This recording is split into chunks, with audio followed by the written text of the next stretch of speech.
It is very important to note, brothers and sisters, that oftentimes we run into such situations because we fail to explain to our friends and co-workers and classmates our religious values. We fail to do that. Oftentimes they don't know about my religious values, about my circumstances, what's permissible for me, what's not permissible for me. If they know, there are many people who will respect that.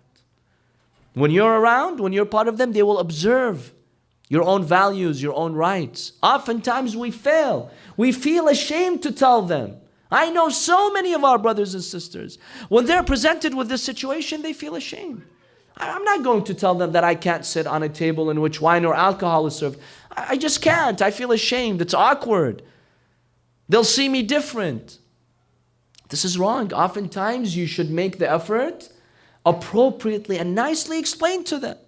60% of the time, 70% of the people, they will accept. They are understanding. They will realize, but oftentimes we fail to inform them. Others do so all the time. They'll let you know what their limits are, what their beliefs are. You know, if they have any do's and don'ts in certain public areas, they'll make it known to you. But when it comes to us, our turn, we fail to make it known to other people.